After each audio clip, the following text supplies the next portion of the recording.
Hello everyone. In this video, we are going to learn some of the very important long answer questions that will be asked for 5 marks under your social science CBSE class 10 under history chapter 1, the rise of nationalism in Europe.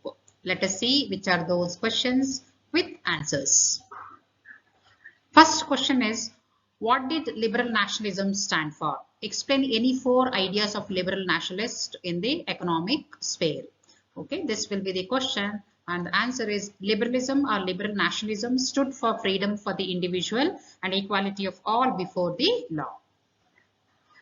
And 4 ideas of liberal nationalists in the economic sphere are: liberalism stood for freedom of markets and abolition of state-imposed restriction. For example, Napoleon's administration was a confederation of 29 states. Each of these possessed its own currencies, weights, and measures. Such conditions were viewed as obstacle to economic exchange. Second important point, liberal nationalists argued for the creation of a unified economic territory, allowing the unhindered movement of goods, people, and capital.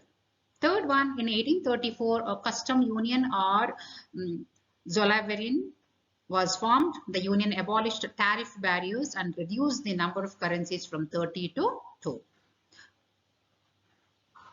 The creation of the creation of a network of railways further stimulated mobility, harnessing economic interest to national unification. So these are some of the very important points. Okay, so or we can say that 4 ideas of liberal nationalist in the economic sphere. This will be asked for 5 marks. Next question is, Napoleon had no doubt destroyed democracy in France, but in the administrative field, he had incorporated revolutionary principles in order to make the whole system more rational and efficient. Support the statement. Or they may ask you like, explain any 5 social and administrative reforms introduced by Napoleon in regions under his control. Answer is, Napoleon had brought revolutionary changes in the administrative field in order to make the whole system rational and efficient. The Civil Code of 1804 is usually known as the Napoleonic Code. The first major change was doing away with all privileges based on birth, establishing equality before law and securing the right to property. Second one, administrative divisions were simplified. Third one, feudal system was abolished and peasants were freed from serfdom and manorial dues, abuse of manorial lots. In towns, guild restrictions were removed. Next one, transport and communication system were improved. Peasants, artisans, workers, and new businessmen enjoyed a newfound freedom.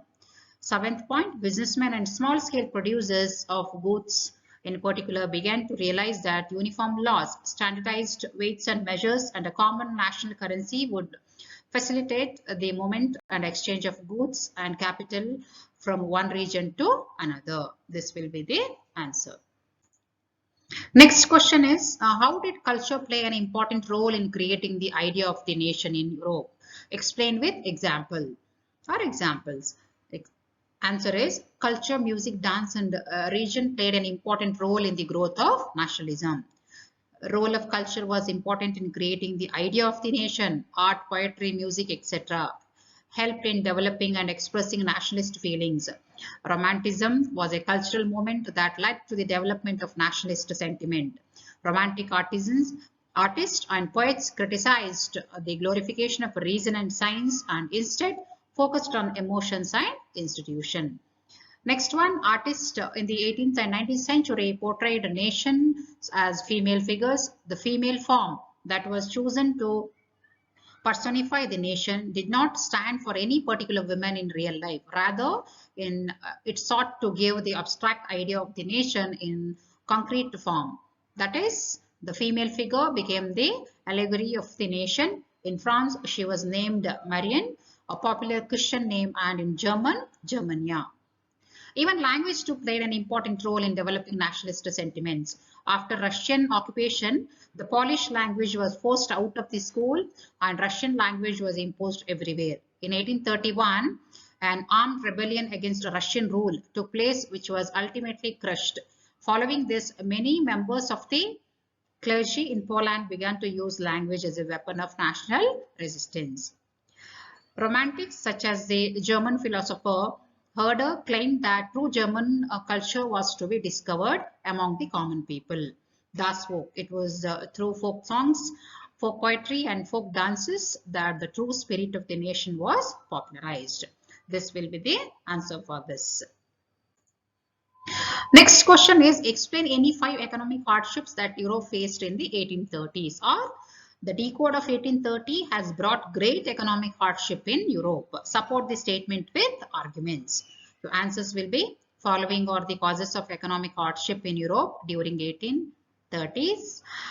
Europe had come under the grip of large-scale unemployment. In most of the countries, there were more seekers of jobs than employment. Cities had become overcrowded and slums had emerged as population from the rural areas migrated to the cities. Even small producers in towns were often faced with stiff competition from imports of cheap machine-made goods from England, where industrialization was more advanced, specifically in the field of textile production. Even in those regions of Europe where autocracies still enjoyed power, peasants struggled under the burden of feudal dues and obligation. The rise of food prices and bad harvest added to the hardship of the peasants. This will be the answer for this question. Next question is how had revolutionaries spread their ideas in many European states after 1815? Explain with examples. Answer is during the years following 1815, the fear of repression drew many liberal nationalist underground. Secret societies sprang up in many European states to train revolutionaries and spread their ideas. Revolutionary ideas were spread by opposing monarchical forms and to fight for liberty and freedom. Most of the revolutionaries also saw the creation of nation states as a necessary part of this struggle for freedom. Giuseppe Mazzini was an Italian revolutionary born in Geneva in 1807. He was a member of the secret society of the Carbonari. He attempted a revolution in 1831 and was sent into exile. He had set up 2 more underground societies, namely Young Italy in Marseille and then Young Europe in Bern. The members were like-minded young men from Poland, France, Italy and Germany. He opposed monarchy and small states and kingdoms and dreamt of a democratic republic. He believed the unification of Italy alone could be the basis of Italian liberty. Next question is describe the process of unification of Germany. Answer: unification of Germany. In the 18th century, Germany was divided into a number of states. Some of these states ceased to exist during the Napoleonic Wars. At the end of the war, there were still 39 independent states in Germany. Prussia was the most powerful, dominated by big landlords known as Junkers. Nationalist feelings were widespread among middle-class Germans who had tried to unite the different regions of the German Federation into a nation-state governed by an elected parliament. In May 1848, a large number of political associations came together to vote for an all-German National Assembly.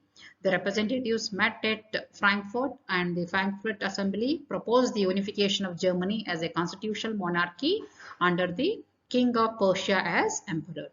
The King of Prussia rejected the offer, and the liberal initiative of nation building was repressed by combined forces of the monarchy, the military and the Junkers. Then on Prussia under its chief minister Otto von Bismarck led to the movement for unification of Germany. Bismarck carried out this process with the help of the Prussian army and the bureaucracy. He fought 3 wars over 7 years with Denmark, Austria and France. Prussia was victorious in all these wars, and the process of unification was complete as a result of Prussia's victory over France. Consequently, on 18 January 1871, an assembly comprising of princes of German states, representatives of the army, important Persian ministers and Bismarck gathered in the palace of Versailles and proclaimed the Persian king Kaiser William the new German emperor. Next question is explain the process of unification of Italy. Answer is Italy too had a long history of political fragmentation.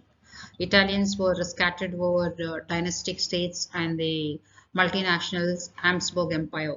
Italy was divided into 7 states. Italian language did not have one common form. Giuseppe Mazzini had played an important role in the unification of Italy. We have to remember his name. He formed a secret society called Young Italy in Marseille to spread his goals. He believed Italy could not continue to be a patchwork of small states and had to be forged into a single unified republic. During 1830s, Mazzini sought to put together a coherent program for a unitary Italian republic. As offsprings in 1831 and 1848 had failed, the Mantle now fell on Sardinia, Piedmont under its ruler Emmanuel II to unify Italy. Under Chief Minister Cavour, Sardinia, Piedmont succeeded in defeating the Australian forces in 1859. He was the chief minister who led to the movement to unify Italy. He formed a tactful diplomatic alliance with France and defeated the Australian forces.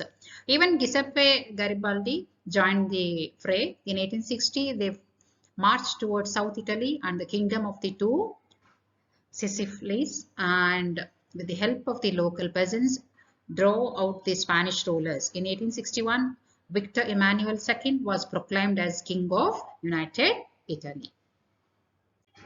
Next question is describe the process of unification of Britain, or how has Britain come into existence? Explain. Answer is nationalism in Britain was different from the rest of Europe. If we compare with the other countries of Europe, it is completely different. Nationalism in Britain was not the result of a sudden uprising or revolution. It was a result of a long drawn out process. There was no British nation prior to 18th century. The inhabitants of British Isles were ethnic ones, English, Wales, Scot or Irish. Though each had their own culture and political tradition, the English nation steadily grew in wealth, importance and power and expanded its influence over other nations such as Scotland. The British Parliament was dominated by its English members. They tried to suppress Scotland's distinct culture and political institutions. They could neither speak their language nor could they wear their national dress. A large number of them were driven out of their homeland. In 1688, through a bloodless revolution, the English Parliament seized power from the monarchy and became the instrument to set up a nation state at its center. By the Act of Union in 1707, Scotland was incorporated in the United Kingdom. Though the Irish Catholic were against a union with England, Ireland was forcibly incorporated in the United Kingdom in 1801. Thus, it was parliamentary action and not revolution or war that was the instrument through which the British nation was formed. A new British nation was formed through propagation of English culture. The symbols of the New Britain, the British flag, national anthem, and the English language were promoted, and the older nations became the subordinate partners in the Union. This will be the answer. So in this video, we have actually learned some of the questions asked for 5 marks. Thank you.